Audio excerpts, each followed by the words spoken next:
PR নিয়ে সবচেয়ে দুর্বল ব্যাখ্যা দেয় টাকা লেনদেন হবে না। পিআর হলে স্বতন্ত্র প্রার্থীরা কি মার্কায় নির্বাচন করবে। দেখ দেখ রাজনৈতিক দলগুলো তাদের মতো করে লড়াই করে, তাদের অধিকার নিয়ে কাজ করে।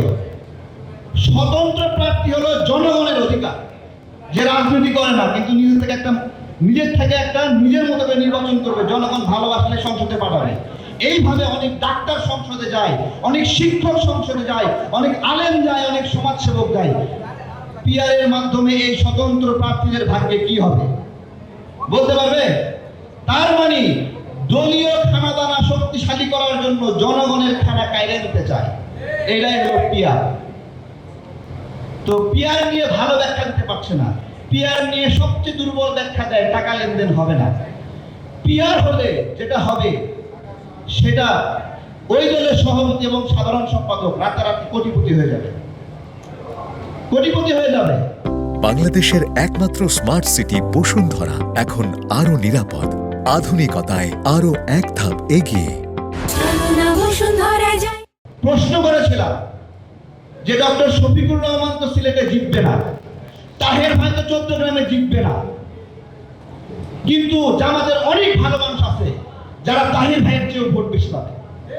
জামাতে অনেক ভালো মানুষ আছে যারা ডক্টর শফিকুর রহমানের চেয়ে ভোট বেশি পাবে, মাসুদ সাহেবের চেয়ে ভোট বেশি পাবে।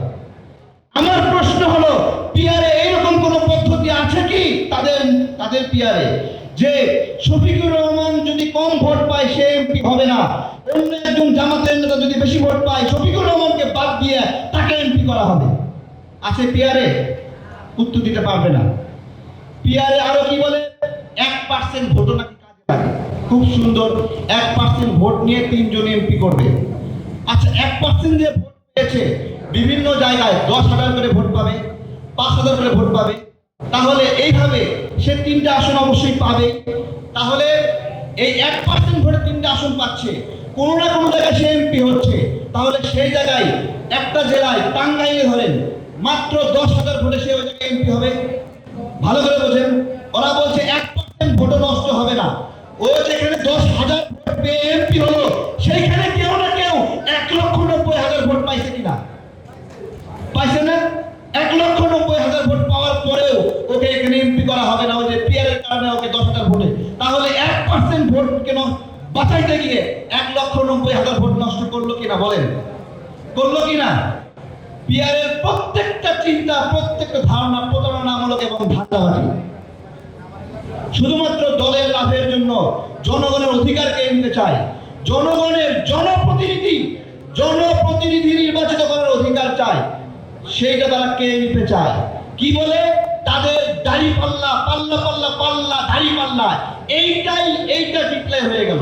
অথচ এই পাল্লা দাড়ি পাল্লা গণঅভ্যুত্থানের আগে কোনোদিন স্লোগানও দেয়নি তারা।